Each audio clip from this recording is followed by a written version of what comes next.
class for their benefit.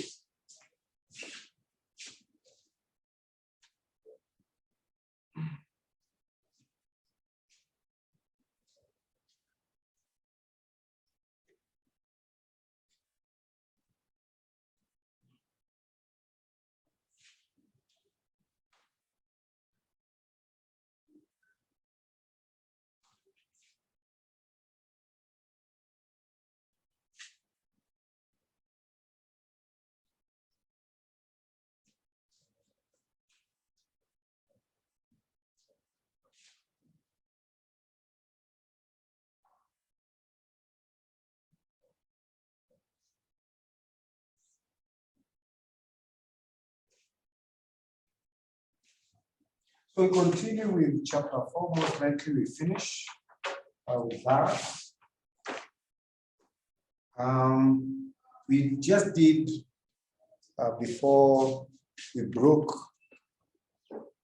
in our mid-morning, from our mid-morning class, we finished the advantages of price controls. Now we look at the disadvantages. Disadvantages of price control. So disadvantages of price control. For example, maximum price controls gives rise to shortages. Okay? So maximum price control that is set below the equilibrium price will give rise to shortages, which leads to a rise of the black market, where commodities are sold above the legal and often the equilibrium price. So maximum price control will give rise to shortages of a commodity, which will also lead to the rise in black market, where the commodity will be sold, but at a higher price than the legal price. 2, maximum price control in the case of necessities will give rise to a demand for a central system of rationing, because there'll be excess demand. Okay, there'll be excess demand, which calls for extra financial costs to that central system to implement and run. 3, minimum price controls are associated with excess supply, which in the case of minimum wage legislation will lead to increased unemployment. Then maximum price controls imposed on essential commodities may lead to a shifting of resources. So producers may shift away from controlled lines of production, which in the case, a shifting of resources to the production of luxuries. Like producers may shift resources to the production of perfumes, production of beer, productions of wines and spirits. That's misallocation of resources. They move away from production of necessities if they are price controls. So luxuries are not subject to price controls. This is misallocation of resources. Finally, maximum price controls may force firms which are not efficient to cease or to close business. So any firms that cannot control their costs will simply have to close down their operations, which means increased unemployment and wastage of resources employed by such firms. So firms employ big resources. They'll be having maybe some factory buildings or plant. They have warehouses. They have facilities. They have trucks to transport goods. Now, if they have to close business, then all that goes to waste, plus leading to unemployment. So I've seen companies close down, and the effect is just incredible. Such a big waste, very big waste of resources. Then you want to look at price decontrol or price liberalization. So price liberalization would be a transition from a previously controlled price situation to a situation where you leave prices to market forces of demand and supply. So several things will happen. So for goods whose price have been set or have been fixed below the equilibrium price, the first thing is for goods now to prices to go up, pushing towards the equilibrium prices. For wages that have been set above the equilibrium wage rate, the wage rate will come down towards the equilibrium wages and so on. So it means for prices that were below, as they go up, the industry will be more attractive. Even firms that had originally walked away may be forced to come back because now the price is right.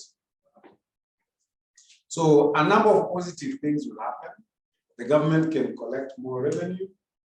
Firms will be able to be more creative and innovative because they can afford it. They can charge a higher price, which can pay for research. You see, Safaricom is very innovative. Every time they come up with products, and innovation and changes to the M-Pesa platform and other things. Why? Because Safaricom makes billions from this market.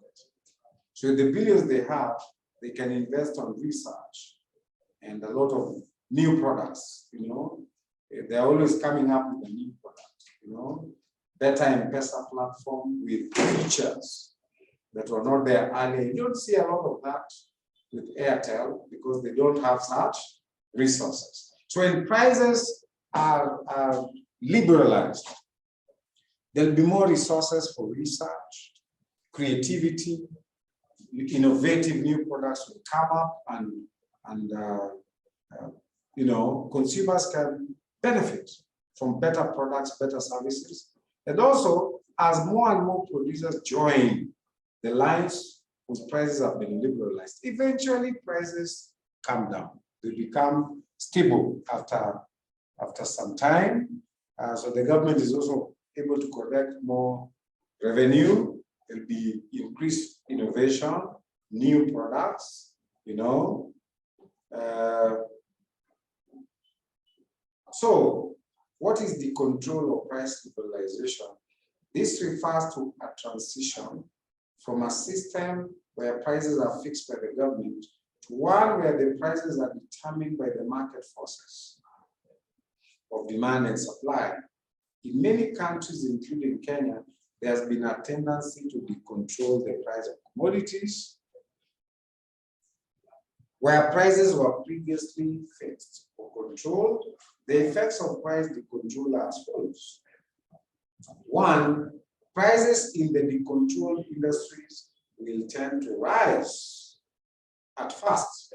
This is because in the period of maximum price control, where prices were below the equilibrium prices, consumers would have to pay higher prices for the products of most decontrolled industries as the prices tend towards equilibrium levels. That will be the first effect. Two, the control of prices may encourage greater investment by producers because now production will be more profitable. So there will be greater investment by producers in the price control lines of production since they can charge higher prices which are more profitable. They can charge higher prices. Three, it may encourage research and development since producers can now raise prices to recover their investment. This could in turn foster economic growth by encouraging innovation, creativity. We'll have new products, very creative products in the market. Now that will encourage economic growth. So Kenya is becoming a hub for innovations, especially IT. There are many prize-winning apps that have come up in this market. There's some young people who came up with an app, that regulates temperatures in a greenhouse. A greenhouse regulates temperatures and sends a message in the phone of the farmer. What needs to change? If he's away, he can call his people and maybe to change something, you know, in the greenhouse. Now that technology won those young people a prize money. They want some prize, you know. Just this week, there were some young people who had gone to the US and they competed and won 120 million shillings. Usually $120 million for creativity.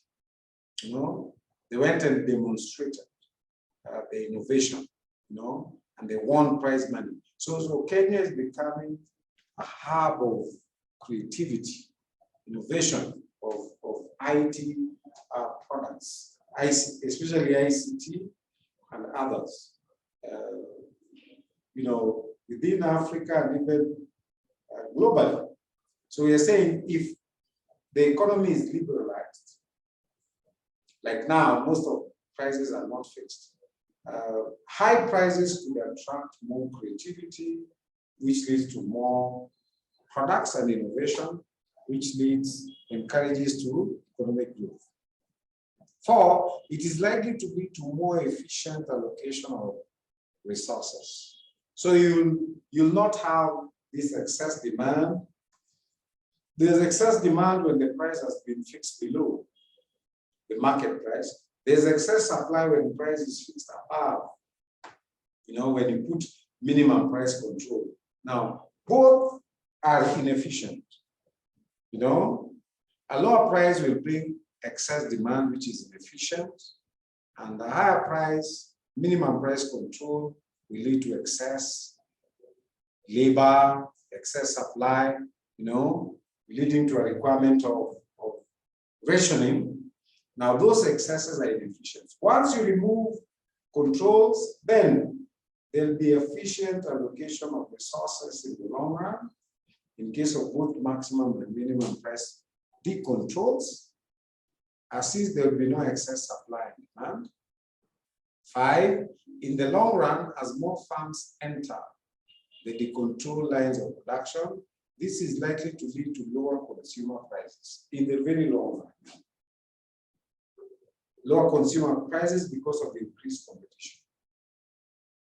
6, higher prices imply an increased tax capacity as producers earn higher income from higher taxes. While producers can pay higher taxes from higher incomes, this factor can contribute to an increase in government revenue. So the government would also benefit. 7, the decontrol of minimum producer prices will lead to increased fluctuation. Minimum producer prices, as in the case of farmers, where we remove controls in the pricing of maize and other things. Now that will lead to increased fluctuation in producer prices, especially in the agricultural sector, with consequent limitation in producer incomes. Finally, the control of minimum wages may lead to a decrease in wages and consequently increase in employment, since the minimum wages are above equilibrium. So that closes the first application of price mechanism, that is price controls. So the next discussion we're going to have is about the concept of consumer surplus and producer surplus. So that's the next discussion, or the next application of price mechanism, so consumer surplus. So consumer surplus is defined as the extra utility or the extra satisfaction a consumer gets out of consuming a particular product, which he does not pay for. So to learn about consumer surplus, it is assumed that this product can be consumed in units. You can take the first unit, the second, and so on. So it is possible that the consumer gets more. Satisfaction is not in terms of feeling of the stomach, but the sense of really getting the best out of something, not really getting satisfied in the stomach. It may not even be something to eat, you know. So utility is satisfaction, the feeling that you've obtained the best out of something. So maybe we can explain better diagrammatically this, the concept of consumer surplus. Like that, yes. This is price, this is output. Quantity, not output. So you have that as your demand, and that as your supply, and that as your. Assume that the commodity being taken 1 unit at a time, the market price is 4 shillings. And at 4 shillings per unit, the consumer can take, say, 6. So whatever product this one is,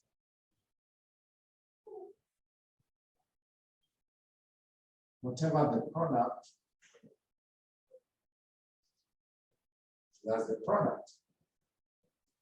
But that's the supply. The consumer is willing to pay more for the first unit. This is unit number 1. The consumer would have been willing to pay 9 bob.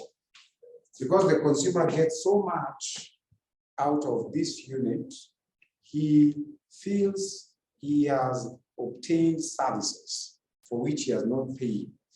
And the difference between the market price charged per unit of the product, 4 shillings, and what he would have been willing to pay is a surplus for which he doesn't pay, and it is 5 shillings. Then let's also suppose that if he had consumed the second. So this is the second unit.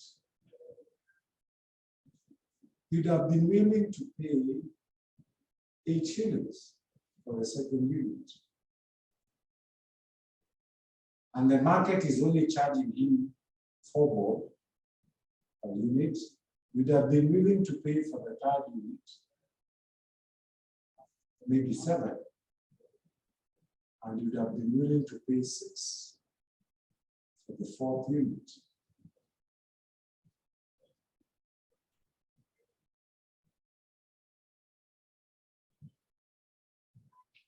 And maybe 5 for the 5 shillings for the 5th unit, and so on.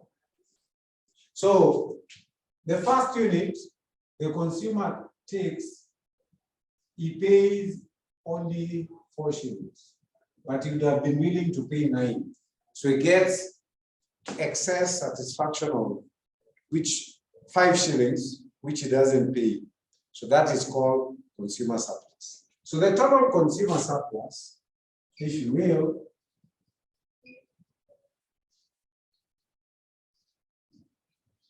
would be 9 bob for the first unit, 8 bob for the next, 7 bob, 6 bob, and 5 bob. How many units are these? And 4 bob. These are 6 units. You'd have been willing to pay 9 plus 8.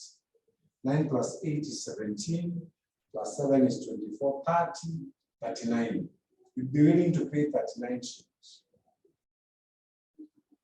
for the 6 units. But what does it pay according to the market? According to the market, each unit is 4 shillings times 6 units, it pays 24. The difference is 15 bob. That is what you call consumer surplus. In your consumer surplus.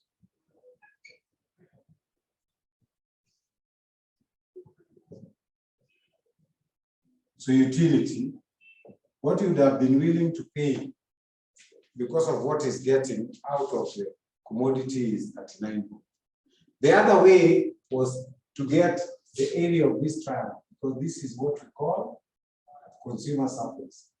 The area bound, the boundary is the demand curve and the market. And the market price, right? That area is half base times height. Half base times height is half. The base is 6. The height is 9 minus 4 is 5. Half of 30 is still 15. So that is the concept we call consumer surplus. So a consumer who buys several units of a product receives extra or surplus utility for which he doesn't pay. Consumer surplus is a measure of the benefit to a consumer net of the sacrifice. The sacrifice is what you pay. Net of the sacrifice you have to make for being able to buy a commodity at a certain price. Consider an individual demand curve of commodity X shown below. Now, maybe my example to explain consumer surplus is when you are growing up, there's a market on Juguru, maybe some of you know it. It's called Bama Market. You know, would get surplus there in Bama Market, because in Bama you'd get a big mandazi which you can't finish. And they used to sell a big mandazi, I think at 10 shillings or something. So you can take mandazi and uji ile ya wimbi, lots of it, at between 20 and 15 shillings, and you'll be so full. So it was worth every walk, you know, to go to Bama and take uji wa wimbi and that big mandazi. So deep in my heart, even today, when I look at it, I feel that mandazi was underpriced. I don't see such big mandazis anywhere. So to take mandazi and a whole gourd, they used to use gourd, not cups of uji, and they can even add you if you want, but you'd be so full, you know. This feeling you'd be having is, I'm getting a bargain.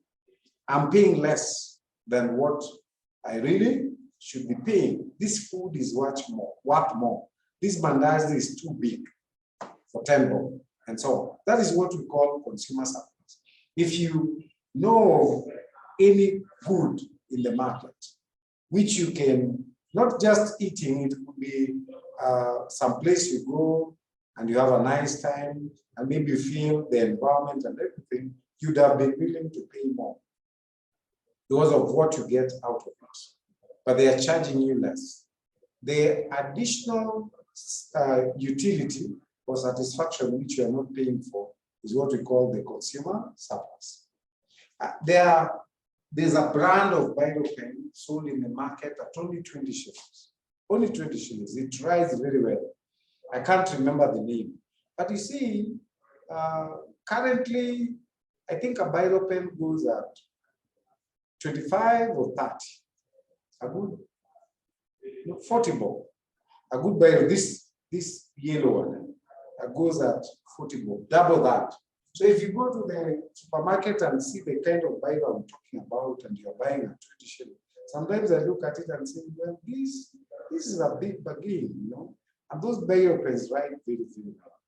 There's even a brand they used to call Obama. I don't know whether Obama is still there. Obama used to go for 10 shillings in the shops. And every child knew about the Obama Bible pens. Why they knew about them is because of the cost. Which Bible would cost 10 shillings in the kind of price environment right now?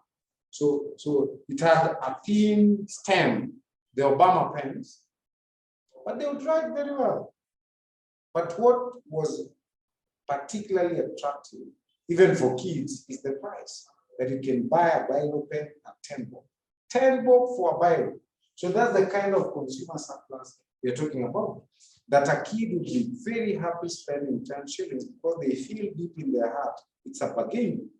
Because big and others go at between 30 to 40 shillings. But this one, at 30, you buy 3 of these, 3 consumer surplus. So consider the individual demand curve of commodity X as shown below. So suppose the prevailing market price for commodity X is 4 shillings. That's the market price. At that price, the consumer will buy 6 units of the commodity each week, per week. Now the first unit, the individual buys, gives him so much utility that he would have been prepared to pay as much as 9 shillings for that unit.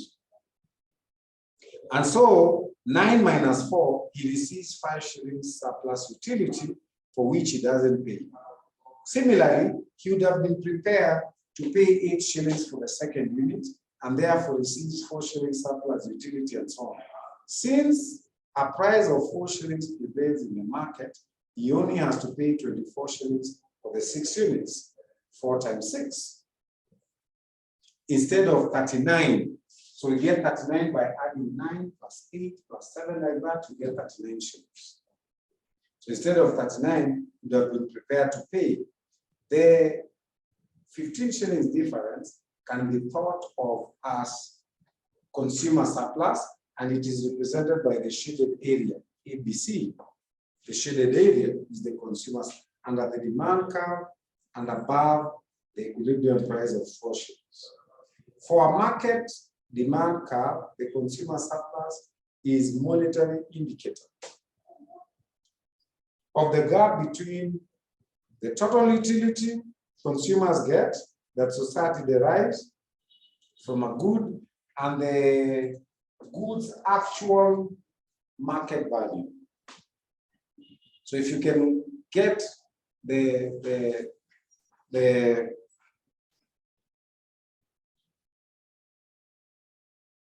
if you can use the market demand curve and not an individual demand curve, then you can get the total utility that all the consumers in that market get compared to the price of the commodity. So this concept is useful in illustrating the welfare effects of an economy.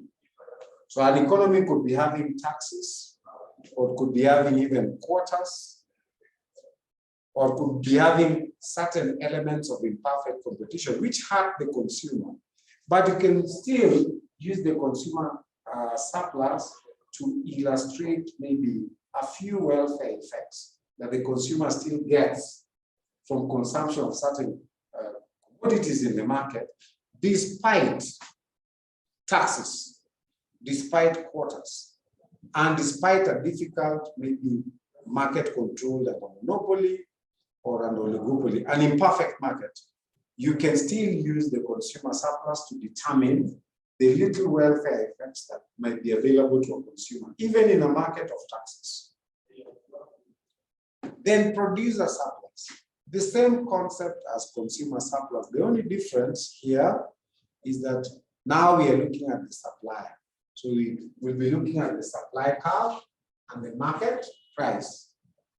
So the same logic that maybe the market is offering the producer FOBO, but the producer is willing to supply at a price on this market supply.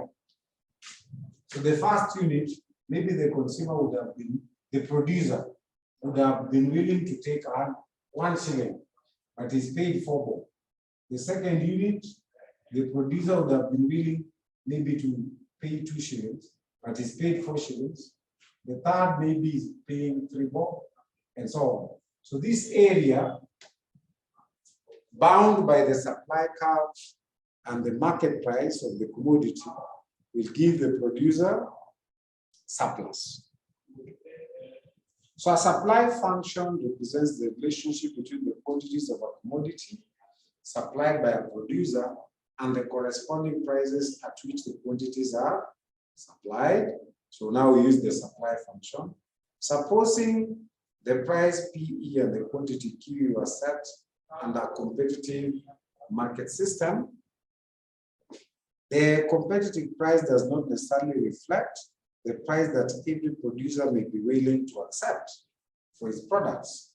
For instance, producers may be willing to supply their products to the market at prices below the market price, something less, below PE, the market price. Such producers will gain because the price at which they will sell their products, or the market price of P or AX4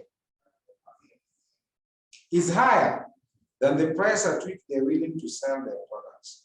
The total gain to the producer is represented by the shaded area.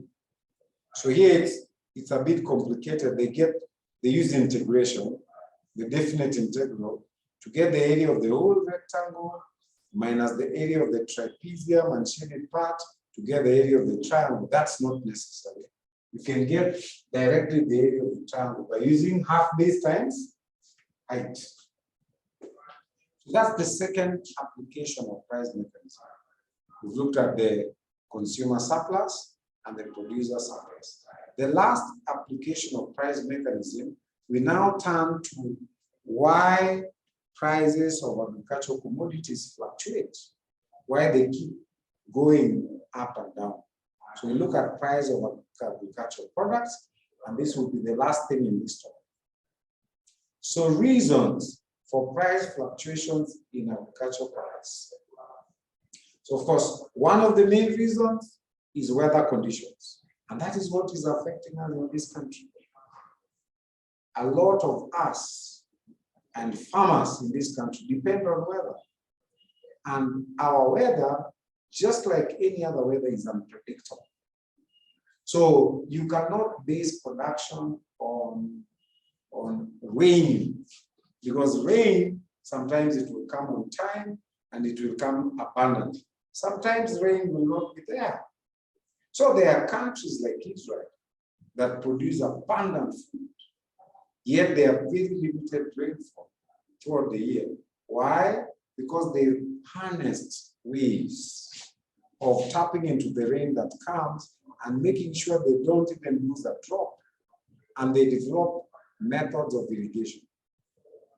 And that was the model Kenya had tried a couple of years ago in Galana Kulali, but everything collapsed and billions of shillings went to waste. It could have changed lives, and it could have changed the way we do things in this country. So one of the main problems of fluctuations in prices is because if we depend on rain and natural forces, normally we get disappointed because the actual production falls short of what was planned. Now, if the actual production falls short, like you harvest less than what had been expected, then prices must rise extremely. Okay? Of course, there will be other factors like supply factors. Supply of agricultural goods is inelastic.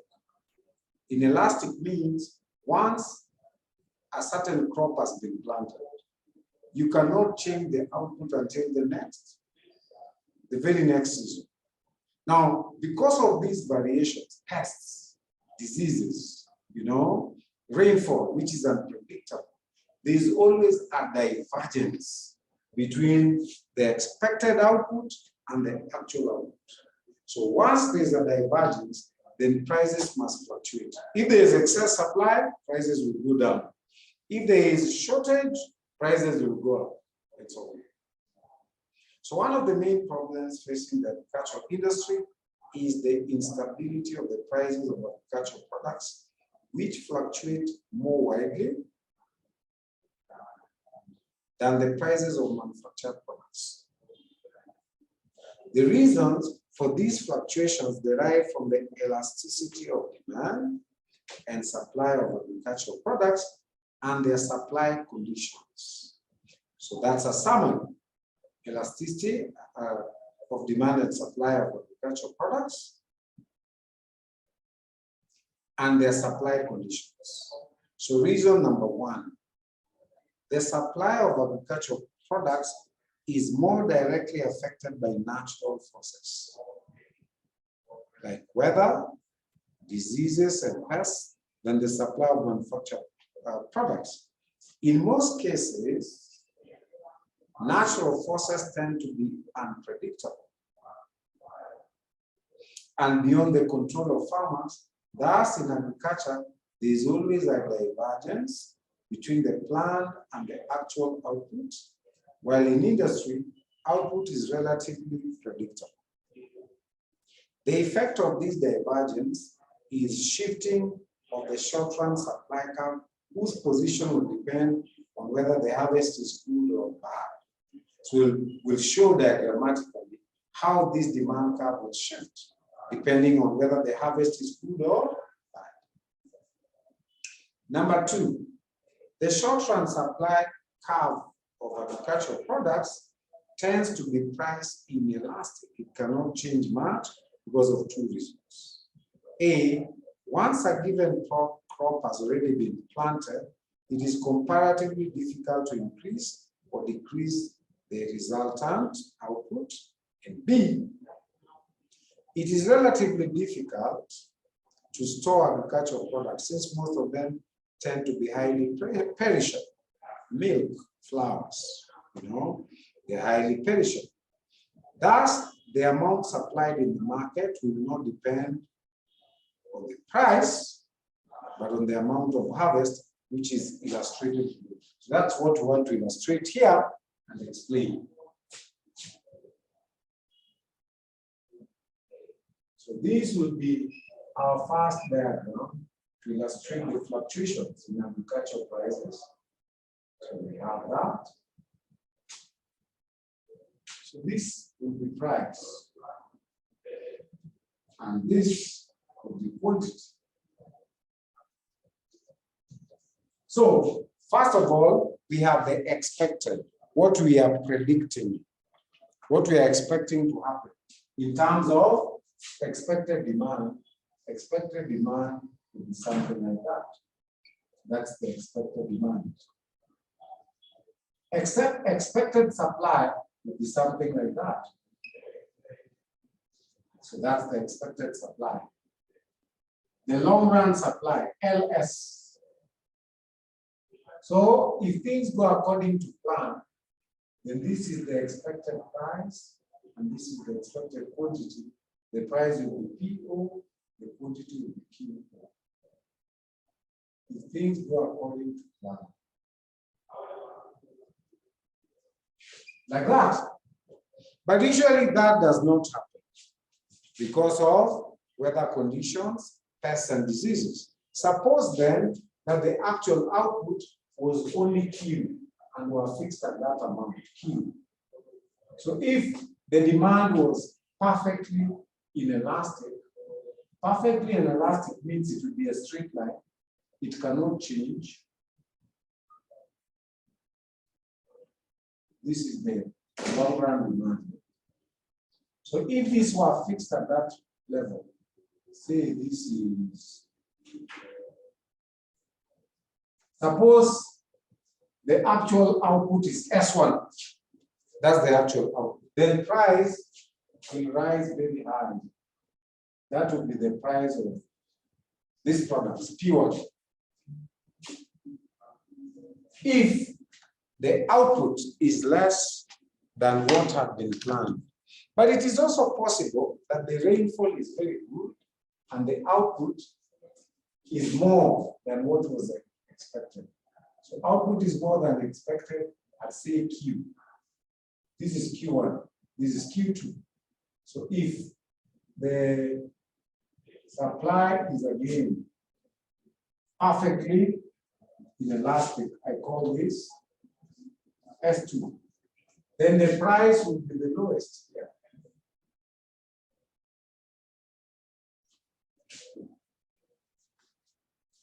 So you already have three alternative prices. You have what? P0, price could be P0 when the quantity is Q0. If the demand is exactly equal to the expected supply, then the price will be P0 and the quantity is P0. If the supply is short, like Q1, then the price will be highest, it will be Q1. If supply is excess like Q2, then the price will be P2. Now, we've used curves assuming that supply was fixed and is perfectly inelastic. But suppose the supply is not perfectly inelastic and is something like that. Supply curve 3, then price doesn't have to rise very high. This will be the price, P3. If that is the supply curve, and the quantity will be Q3. Or if the supply curve is something like that, something more gradual.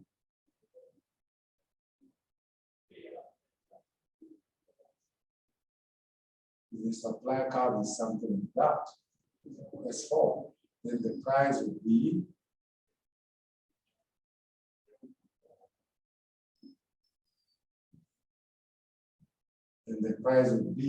something like that.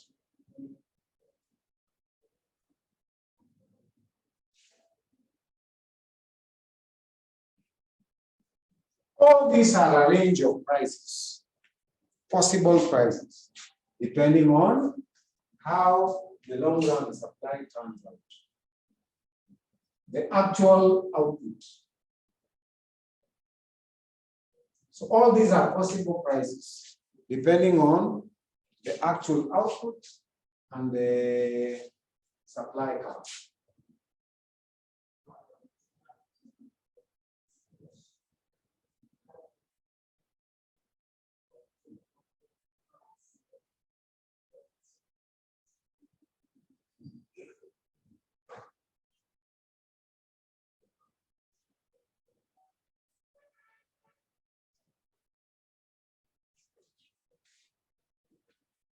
So this is the demand curve, and LS is the long run supply curve, indicating the amount that producers will prefer to supply at each and every price.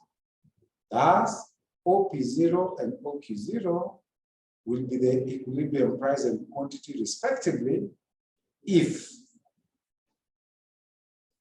so that will be the equilibrium price and quantity respectively if the actual production were to equal the planned production. However, as a result of natural forces, the production of agricultural products may be below the planned production, say at Q1, this one, and were fixed at this amount. The short-run supply curve will become S1, establishing the equilibrium price of OP1. On the other hand, if the actual production were to exceed planned production at Q2 here, at Q2, and were fixed at this amount, the short-run supply curve will become S2, establishing an equilibrium price of OP2. Thus, fluctuations in the amount produced and supply due to uncontrollable natural forces can produce wide fluctuations in prices. If the short-run supply curve had not been perfectly inelastic, suppose the short-run supply curve was S3, for example. Okay, something like S3 instead of S1, the rise in price would only have been OP3 instead of OP1. If it had been more elastic, say S4, the rise would have been still less to OP4. Thus, the more inelastic the short-run supply curve, the more the fluctuation in price produced by a change in output. 3, the effect of fluctuation in the amount of supply is aggravated. It's made worse. In the case of, is aggravated in the case of agricultural products, in that the demand tends to be inelastic. The demand for agricultural products tends to be inelastic because these are staple foods people eat every day. So you cannot increase the demand during harvest. And also, where agricultural products are used in production, then they are only used in small quantities, very small quantities.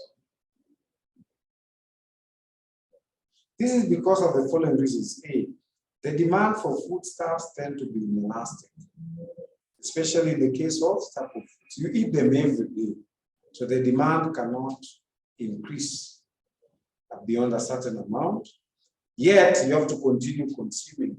So the demand is inelastic. It's settled at certain levels.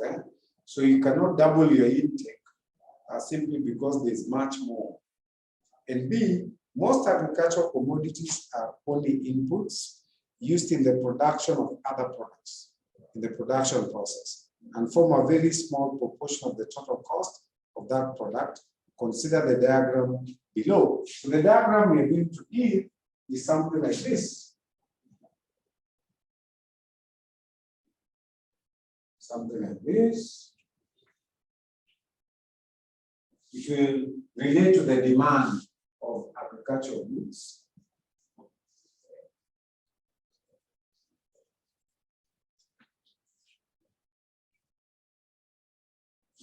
So we are saying the demand for agricultural goods is inelastic for two reasons. One is because they are staple foods, so you cannot increase your intake of staple foods.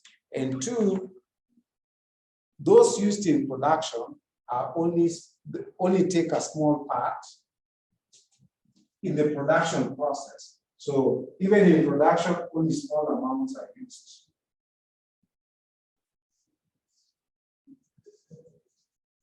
So out of elasticity of demand, we can come up with several prices. Right?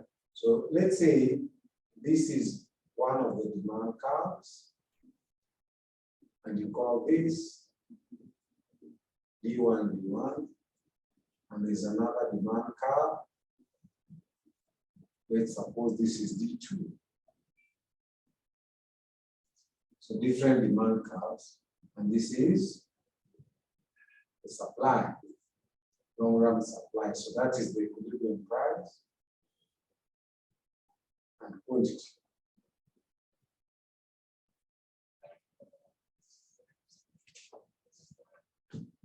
So we are saying based on the demand, again, you can have several prices. Suppose the supply falls short. So we have a supply like that. The supply has fallen short of the long run supply. So you call this S1. The price will depend on the demand. So if the demand is less elastic like here, then the price will be a bit lower. Come on, the demand is not, so P2, Q2. But if the demand is more elastic, say like B1, the rise in price will be sharper, more sharp, so we'll have a different price here.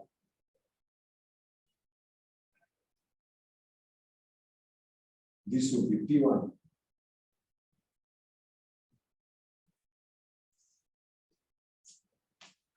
Again, if on the other side you have a supply that falls short, a supply that is less than the expected supply, the fall in price will depend on the elasticity of demand. If, for example, demand is D1, then price will be lowest. Price will be, say, we can call this P3, and this one Q3, and this one P4.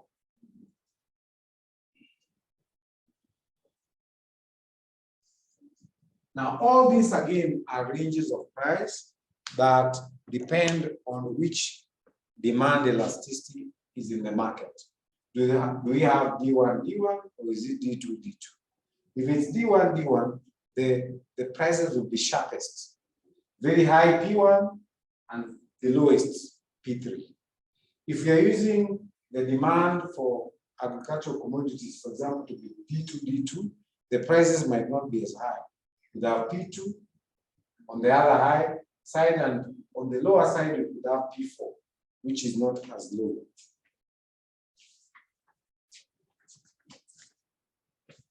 So the long run demand curve is DD, and the supply is LS. Sorry, you have two possible demands. You could have D1, D1, and D2, D2 as possible demands. The expected supply is LS. So if the supply is less, so that it's on the left side, suppose it's S1, the prices will depend on which demand curve you're using. If it's D1, the price will be the highest, P1. If it's D2, the price will be P2. So the initial equilibrium price is at P0 and quantity is Q0. LS is the planned output. Suppose there is divergence between the planned output and the actual output. The short run supply curve will shift to the left if there is divergence. If the actual supply is less than the planned supply, i.e. to S1, the new equilibrium price will depend on the elasticity of demand. If the demand is relatively price inelastic, like D1, D1, the rise in price will be a very sharp one to OP1. If on the other hand, the demand is relatively price elastic, as represented by D2, the rise in price will be a moderate one to OP2. Thus, the more inelastic the demand for a product, the more sharply prices will fluctuate as a result of changes in supply. So the part which maybe has not been explained, so it's possible that you will also have excess supply, shown by F2. So the market, because if the weather conditions are favorable, in a particular year, you have a bumper harvest, say represented by S2. The fall in price will be highest with the demand curve D2, D2. So D1, D1, which is more inelastic. The more inelastic demand curve D1, D1, the fall in price in case of excess supply or abundant harvest will be P3. But with a more elastic demand curve, here D2, D2, the fall in price will not be very low, it will be P4. Another reason why agricultural prices go up and down is because they cannot be stored. For anything that can be stored, you can sell part of it, but store until the price rises sufficiently, then you can bring from the store. Or when the price is very high, you can bring more from the store to increase supply so that the price is stable. You cannot do that for agricultural goods because they are perishable. They cannot be stored. So price fluctuation will also depend on the degree to which it is possible to store the product. A sharp increase in price could be prevented during a decrease in output by selling from stock, which is in the store, while a fall in price could be prevented by simply putting more to stock during a surplus. The extent to which this is possible depends on how long the product can be stored. Most agricultural products are very perishable, like fruits, like flowers, and milk. This difference is reflected by the wide seasonal variations in prices exhibited by many agricultural products, whose prices tend to be lowest immediately after the harvest, only to rise later. There's a fifth explanation to these fluctuating prices, and the fifth explanation will be given by what we call the Cobweb Theorem. So we now turn to the fifth explanation for fluctuating prices, and we'll call this the Cobweb Theorem.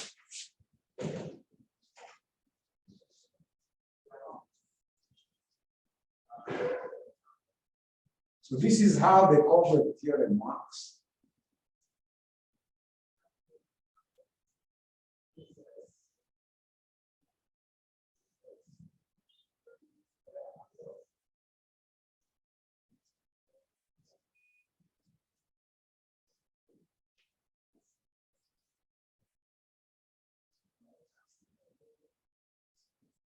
So that's your demand.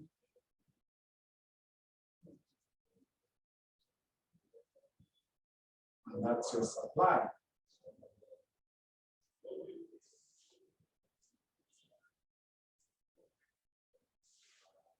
The demand of any agricultural product is influenced by the current price. The price in the current year. So demand will be a function. So demand is a function of price in period T. The current period T. Supply is a function of price in the period last year. Or alternatively, supply in period T plus 1. Supply in period T plus 1 next year will be a function of price in this period. This is what happens. The farmer will depend on the prices last year, PT last year, to plant this season. So we say the farmer has a lagged response. It takes him time to respond.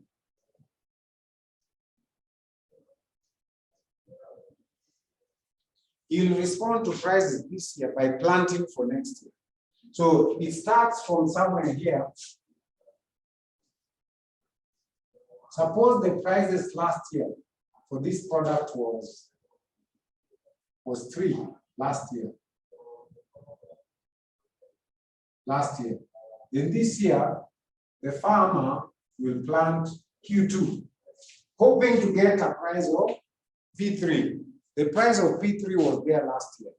So he plants Q2 to get that price. But with that kind of supply, the farmer cannot get price P3.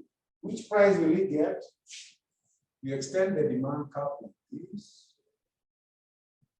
this, and you'll get price P1. And you'll be discouraged.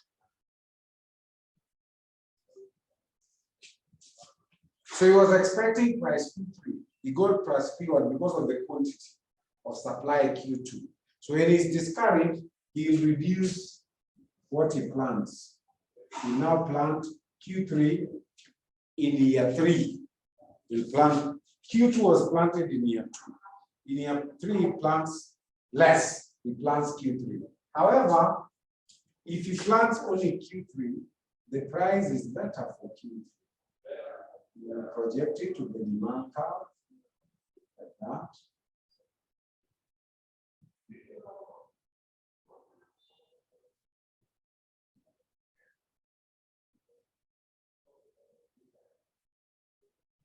So at that, you'll get price P2. Because of price P2, the farmer will be encouraged to increase to Q4. However, Q4 cannot give him price P2. So it will give him a lower price. P4. And so on and so forth. If you trace this, you will get a problem.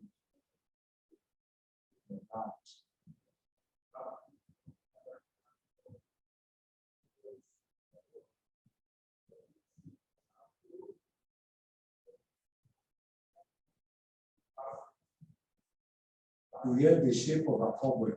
That's why I call it the Cobweb Theorem. So it comes about because of the farmer's lagged. He's behind in responding to changes in the market. It takes him like a year. What happened? The price P3 last year is what is responding to this year. So equilibrium prices are also difficult to attain because of the lagged, not ragged, but lagged response by producers to changes. This leads to what is known as the Combo Theorem. This is illustrated below. So in determining how much to produce in a subsequent year, a farmer will look at the previous year's prices. Thus, as a function, supply can be written as a function of PT minus 1, the prices last year, or supply next year, ST plus 1, is a function of the prices this year. where S represents supply and PT represents the price in period T. Suppose the prevailing price in year 1 was OP3. That's where it begins. Farmers will wish to plant a quantity of OQ2 and will be encouraged to plant this much in year 2. With the output of OQ2, farmers can only sell it at a lower price of OP1. The low price will discourage. So the low price will discourage farmers, and thus in year 3, they will produce an amount of only OQ3. However,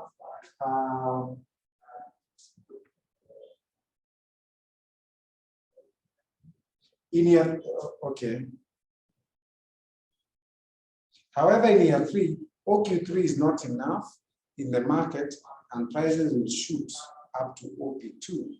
This new price will encourage the farmers to produce more in year 4 and so on. When traced graphically, the shape of a cobweb is produced.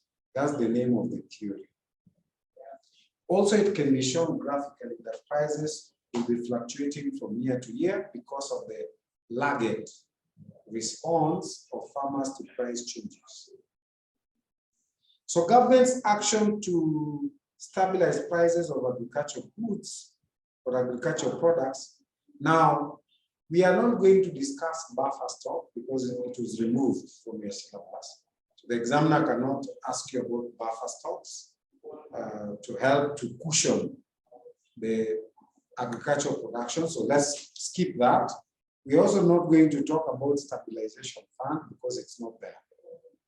So the only action is number 3 and 4.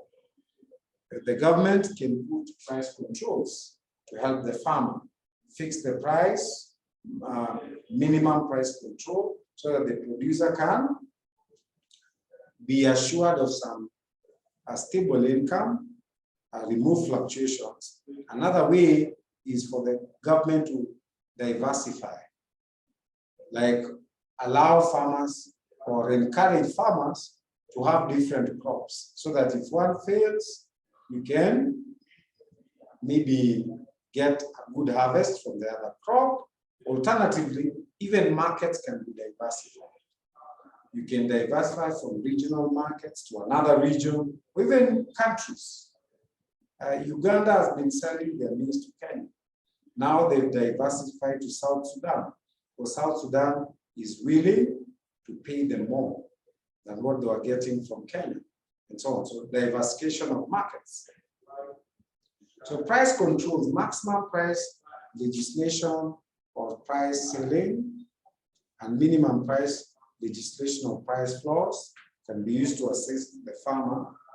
And for diversification, this is where the government encourages farmers to have alternative products and markets. It can be done by introducing a variety of products so that the reduction in the income from one commodity is compensated by an increase in the income from another commodity. Diversification can also be done in new markets, where the government assists farmers in locating alternative markets in case of changes in demand in their primary market. So that is 2 methods the government can use to stabilize, prices in agricultural products. Then we don't need to do the problems encountered in operating buffer stock and stabilization fund, because like I told you, those areas are not examinable. So that ends our chapter 4. So we need to look for chapter 5. So we need to look for chapter 5. Chapter 5 is called Theory of Production. Theory of Production.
So we are looking at the theory of production. So in this topic, we are going to look at the theory of the farm, or any producer of economic goods or economic or services. So we are going to look at the transformation of factor inputs into outputs, where we will have short-run production and long-run production period. So I think I said we are looking at theory of cost. It's not theory of cost, but theory of production. We're looking at chapter 5, theory of production. So this is transformation of inputs into outputs. So the inputs are the factors of production. So the farm or the producer will be transforming labor, capital, land into outputs. So that transformation process is what we call production.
So we are looking at chapter 5,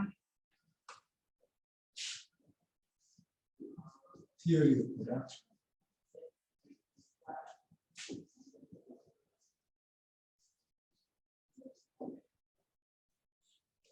It's also called the theory of the farm. So the farm here, we also call it theory of the farm.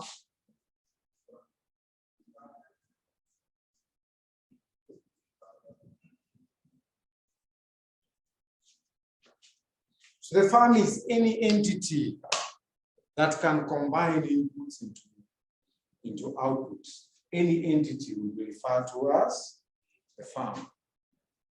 So the farm is defined as an entity which produces any economic goods. Any entity producing economic goods is referred to as the farm. So production involves the transformation of resources. What are resources? Factor inputs. You transform factor inputs into the final products. So that process is what we're calling production.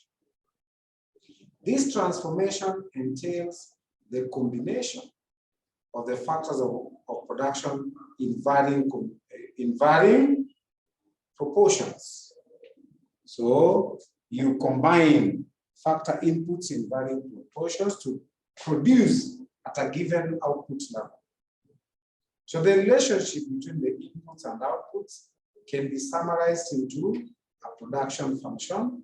So you can have production function of a certain commodity X produced by combining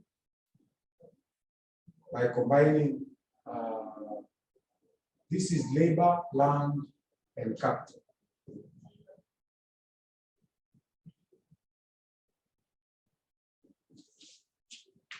So the level of output will depend on factor proportions. So there is a proportion. If you change, the output goes up, or the output comes down. So the level of output depends on the proportions of the factor inputs. So where the production of commodity X requires inputs of capital, labor, and land, it can be shown by a functional notation. So the functional notation, QX, commodity X is a function of labor, land, and capital, where QX is output of commodity X for a period of time, K is input of labor. No, K is not input of labor. There's something wrong there. So L is input. So the first one is L of labor. Then LD is input of land. Then K is input of capital.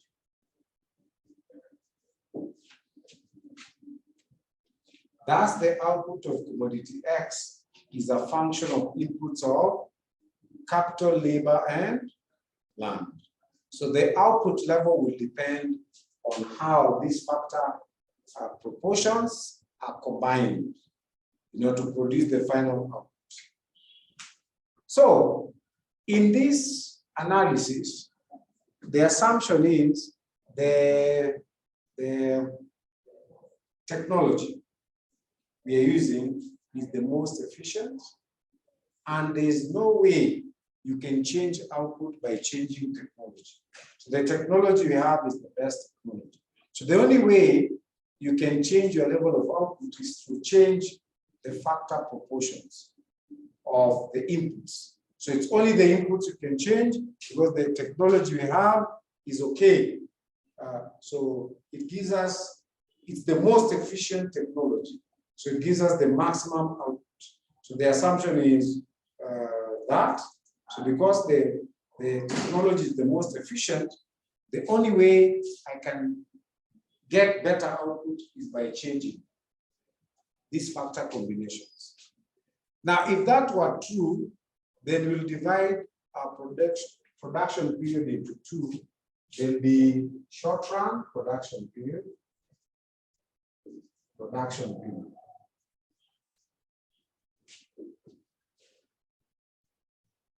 Then there'll be long-run. Long-run production period.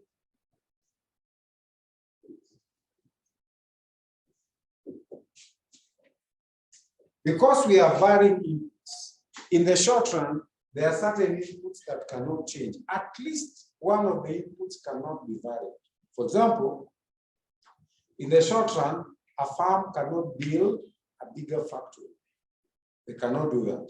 They need time. So that can only change in the long run. So in the short run, there's at least one factor that cannot be variable. So you can only change other factors except one which cannot be varied. So there's a short run period and there's a long run. If you're varying factor inputs, in the long run, all factors are varied. Given time, you can build a bigger factory, you can get better land, you can get better equipment. So in the long run, all factors are variable. So we can divide the production period between the short run, when at least one factor cannot change, and the long run, where all the factors are varied. So NP, we confine our analysis to the consideration of technically efficient methods of production, i.e., a production method is said to be technologically efficient for any level of factor inputs if it is impossible to obtain a higher level of output given the existing technology. So given the existing technology, you cannot get higher higher output. So the only way of getting higher output is to change the factor proportions. Because as far as technology is concerned, you're using the most technologically efficient method. So assuming technological efficiency, a farm can only increase its level of production by employing more inputs. However, it is not always possible for a farm to vary the quantities of all inputs in order to produce at a chosen output level. Thus, a distinction is made between the production period of a farm. A farm has two production periods, i.e. the short run and the long run. So short run production period. The short run is that period of time over which the inputs of at least one factor of production cannot be varied. At least one factor of production. E.g., a farm which wishes to expand its production is not able to have a bigger factory overnight, but can increase the inputs of labor, raw material, etc. Factors which can be varied in the short run are called variable factors, while those which cannot be varied are called fixed factors. So we can do our analysis of production in the short run. So what are the short run changes in production? So as the farm increases its production level in the short run, it eventually comes up against the law of diminishing returns. So as the farm changes its output by varying its input, proportions of factor inputs, eventually it is impossible to grow the output because of the law of diminishing returns. So the law of diminishing returns says, as you continue varying your factor inputs, given a certain state of technology, the output will eventually decline.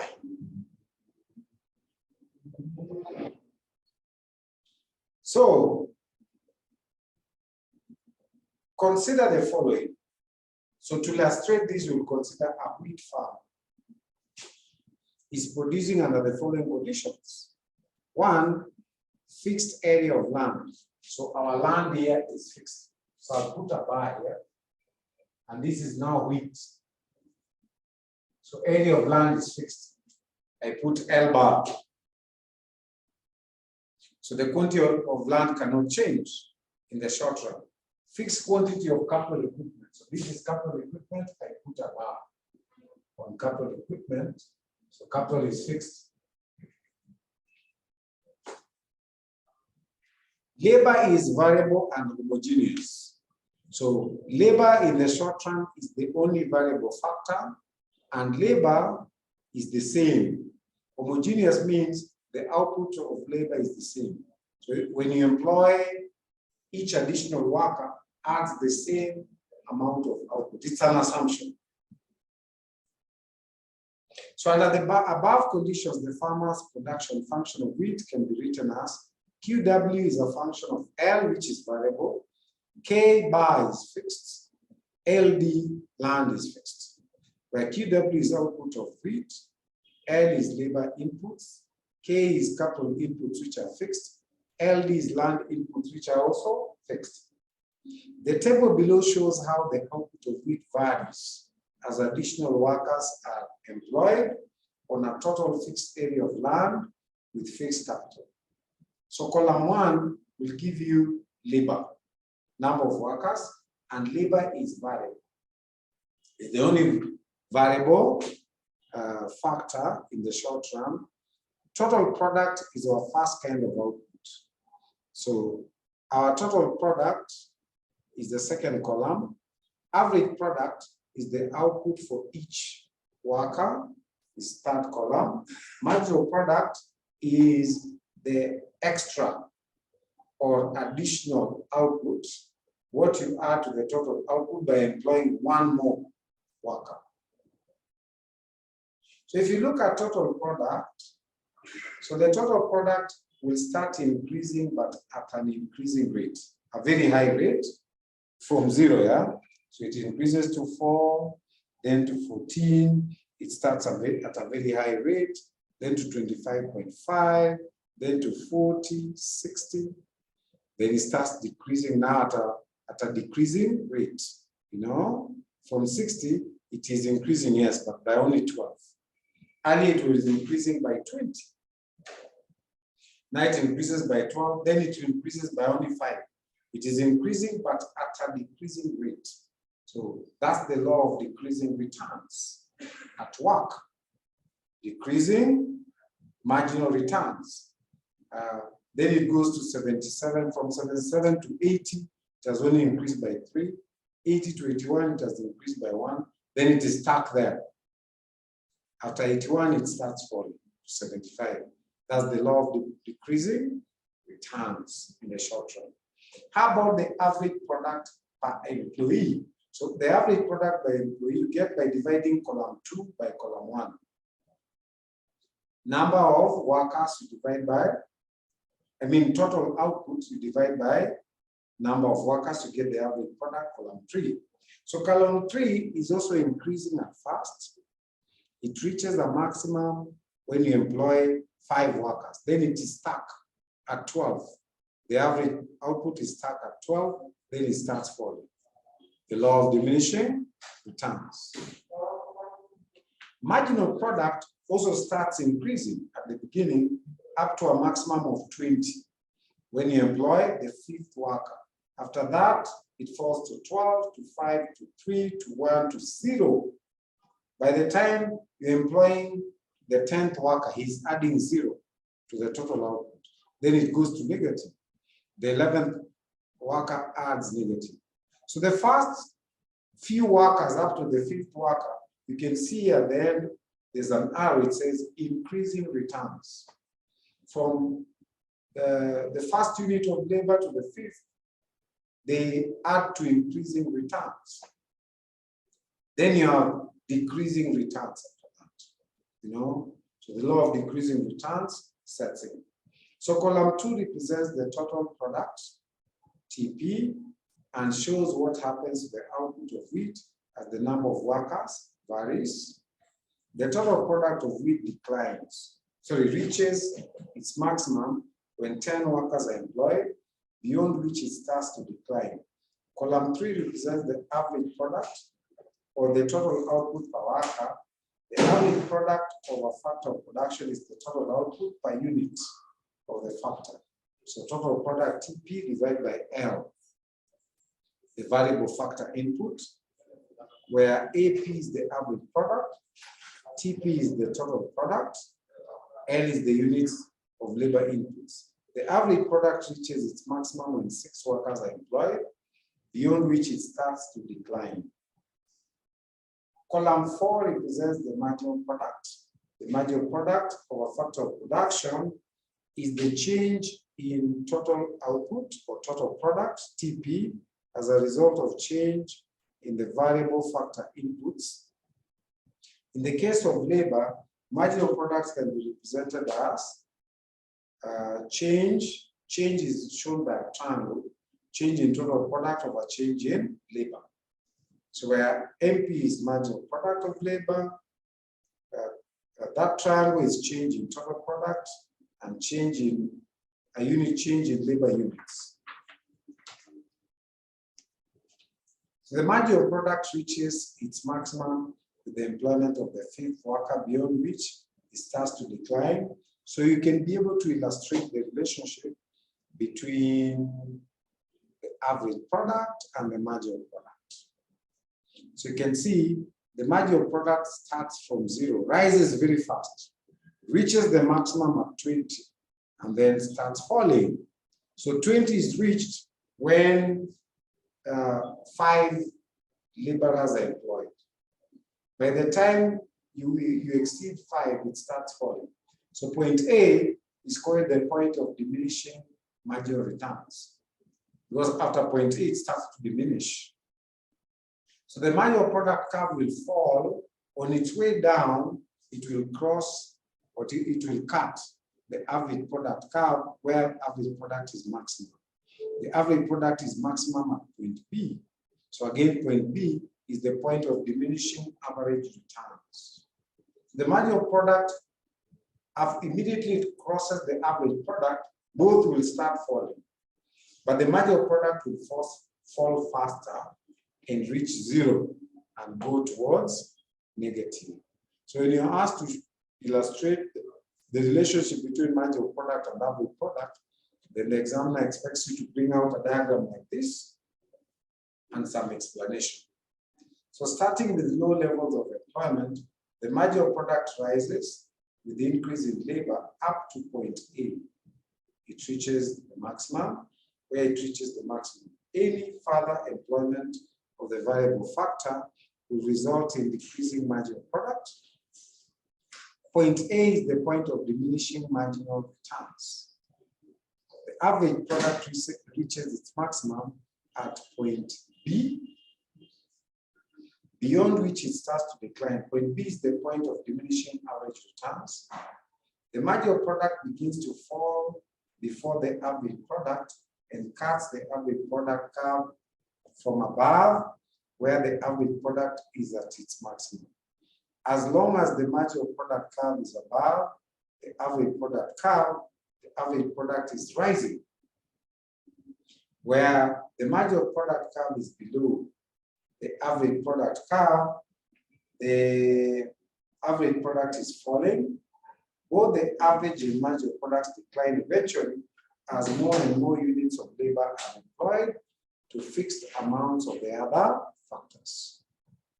This illustrates the law of diminishing returns, which states that as additional units of a variable factor are added to a given quantity of the fixed factors with a given state of technology, the marginal product and the average product will eventually decline. This law comes about because, one, the successive units of the variable factor have less of the fixed factors to work with. So as you increase labor, then it has less of land and capital to work with, less of the fixed factors. And also, the factors of production will start interfering with one another. Then the relationship now between the three, between total product, marginal product, and average product will give rise to what we call the stages of production in the short run. So we can come up with the stages of production.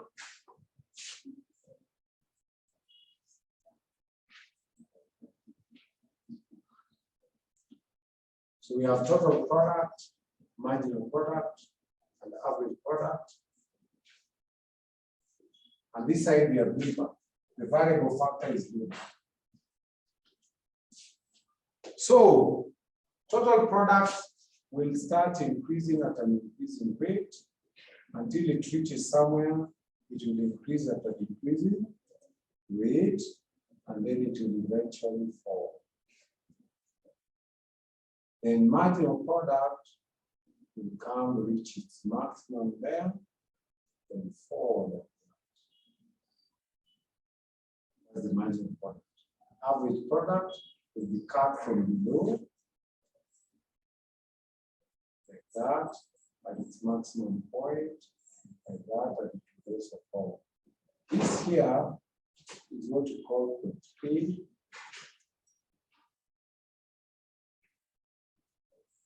So when point A is where the marginal product, this is marginal product, reaches maximum. Point A is where the marginal product reaches maximum, and is where the total product will start increasing. This is total product. This is point B.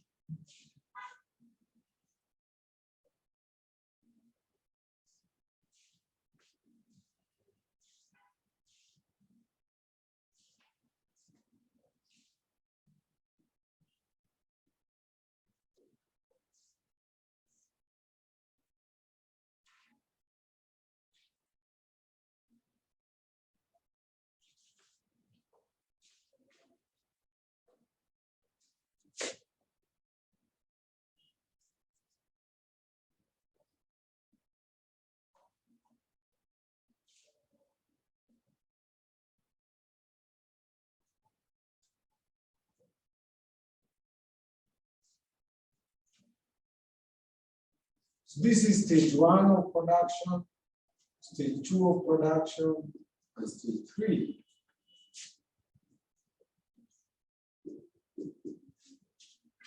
So stage 1 of production is called the stage of increasing returns.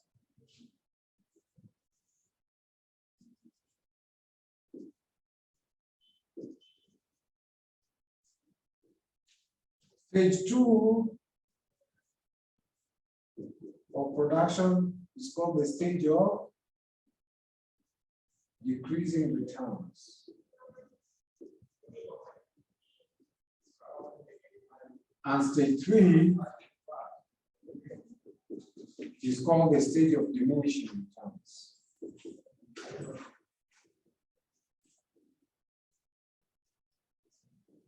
So which stage would a firm prefer? Many firms would not want stage 1. Why? Because stage 1 is inefficient. Because the firms are just trying to learn the correct proportions in which to combine labor, land, and capital. So they started from 0 labor, mixing with fixed amounts of capital and land. So stage 1 is inefficient because it's wasteful. They're still learning the correct proportions to combine land, labor, and capital. Firms will avoid stage 3 because stage 3, marginal product is negative. Marginal product is negative, meaning it's even pulling down total product. So total product is falling, average product is falling, and the marginal product is negative. Firms will avoid stage 3. So firms would prefer stage 2 of production.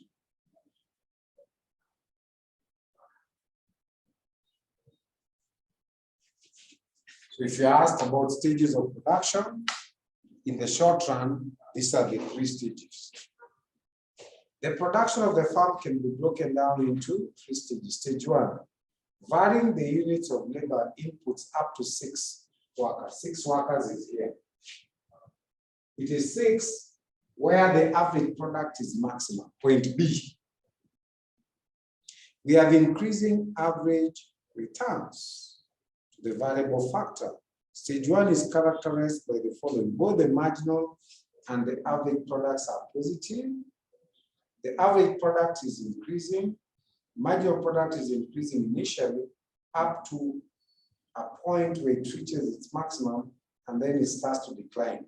The total product is increasing initially at an increasing rate up to a point where marginal product reaches its maximum, after which it is still increasing but at a decreasing rate. Stage 1 of production is also called the stage of increasing returns. Then stage 2, it begins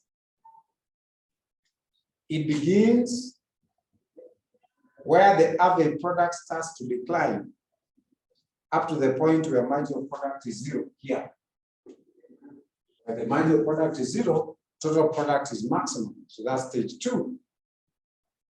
Stage 2 is characterized by the following. Both marginal product and average product are still positive. Average product AP is decreasing. The last one is not average product, but total product. Total product is increasing, but at a decreasing rate. Stage 2 of production is the stage of, so it's the other way. This is diminishing returns. It's the stage of diminishing returns. This is the stage of decreasing returns.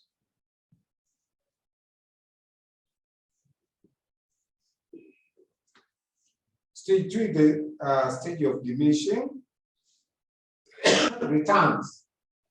So stage 3 begins where marginal product is negative. It is characterized by the following.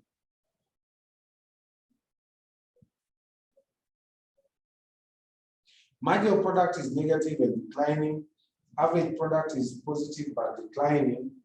The total product is declining since the marginal product is negative, pulling the total product downwards. Stage 3 of production is called the stage of decreasing returns. Conclusion. What would the firm prefer?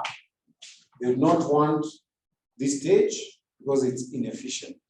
The firm is still learning what combinations, how to combine the factors in the right proportion. Stage 3 is a stage of decreasing, decreasing returns. Marginal product is negative. Average product is falling. Total product is falling. So a firm would avoid stage 3. So a rational firm, which is profit-oriented, would choose stage 2. So farms will avoid operating at stage 1 of production. So farms will avoid operating at stage 1 of production. This is because it involves utilization of the fixed factors inefficiently, as the variable factor is spread too thinly. So the variable factor is few here. So it is spread too thinly or sparsely over fixed factors. 2, farms will also avoid stage 3 of production since it involves decreasing returns, as margin of product is negative. Thus, for a rational producer, stage 2 of production is economically efficient, as both margin of product and average product are positive and declining. Finally, we look at application of what we've been talking about, application of the law of diminishing marginal returns. How do we apply it? Okay, it is very useful. First of all, as a farmer or as a producer, depending on the level of output the farmer wants or the producer wants, they will know how to mix their inputs. They know a certain amount of labor, capital, and land will help me produce at a given output level. So that's one. Another application is depending on which factor is the most expensive, the farmer can maximize the use of that factor. For example, if labor is the most expensive factor, produce up to the point where the average output per unit of labor is highest. So for example, if labor was the most expensive, then you'd only employ 6 workers, because at 6 workers, average product is maximum. So the maximum average product, which was 12, comes at 6 workers. However, if it's the fixed factors, land and capital, that were the most expensive, continue employing until the total product is maximum. This is total product. So total product is maximum where marginal product is negative. Then this law is also of very practical use. For example, in a developing country like Kenya, you see land is fixed. You cannot increase the area of land. So at some point, as you continue subdividing land, as more and more children are born and families continue sharing the small portions of land left, you reach a point where you must realize that the marginal product per worker is 0. There are those, even though we are all involved in farming, you realize there's what we call disguised unemployment. Disguised unemployment.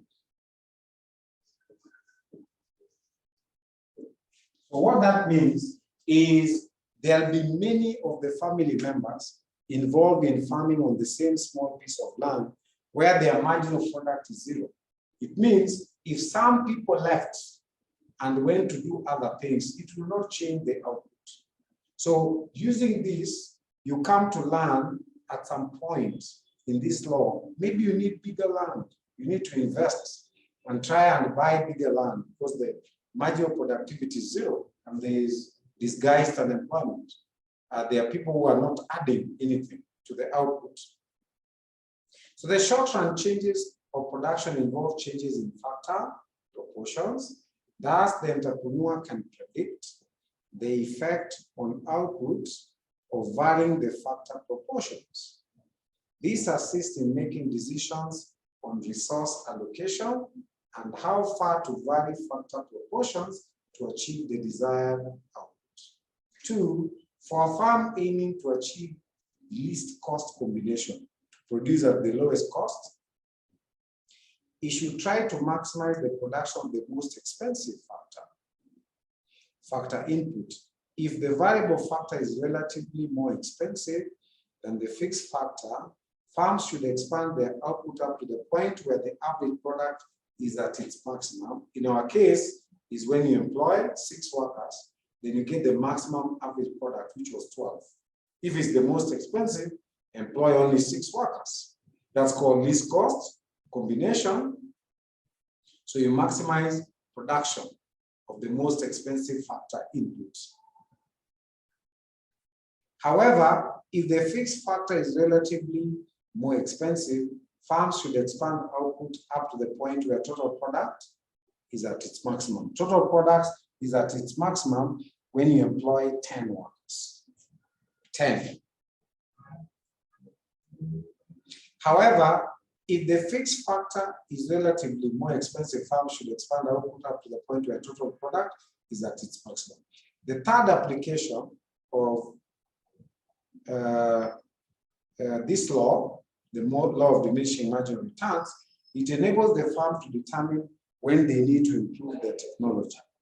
So when diminishing returns set in, then it means you can no longer get higher output by varying your input. So it's time to change technology. So the law of diminishing returns will help the producer to determine when they need to change the technology. 4, it assists in cost minimization. How? Because the point of maximum profit is also the point of minimum cost. This is the point of maximum marginal product. It is also the point of minimum cost. After that, when the marginal product starts falling, the cost starts increasing. This is the point of maximum average product. Okay? And it's the point of minimum average costs. So when average products start falling, the cost starts rising. So it assists in cost minimization. When the return starts diminishing, the cost starts increasing. Hence, the level of maximum returns is also the level of minimum costs. 5, the law of diminishing returns provides a basis for understanding the shape of the short-term cost curves. So we are going to explain the shape of the short-term cost curve in the next chapter, Untitled Theory of Cost, chapter 6, and we are going to use this law. For example, if the shape of, say, average variable cost curve is U-shaped, you can be able to explain this shape using the law of diminishing returns. Like on this side, the costs are falling because the average returns are increasing. On this side, this is the minimum point. On this side, costs will start rising because average returns are falling. So we'll give an explanation of the shape of short-run average cost curve using the law of diminishing returns. That will come in the next chapter. 6, the law of diminishing returns is seen to operate in practical situations, especially in developing countries. In this case, an increase in the population on fixed size of land leads to disguised unemployment, since at some point in the operation of diminishing marginal returns, the marginal productivity of labor is 0 or negative. This means that increase in the laborers should be accompanied by an increase in the quantity of land to ensure productivity. So that is the short-term production. I don't want to start the long run now because of time. So I'll suggest we stop there. Then in the next class, we'll be looking at the long run production period and the law of decreasing returns to scale. In the long run, it's a different law. It's called the law of decreasing returns to scale, but we'll deal with the long run in the next class. So let's stop there. So please enjoy the rest of the evening. So see you in the next class. So thank you very much. So end there.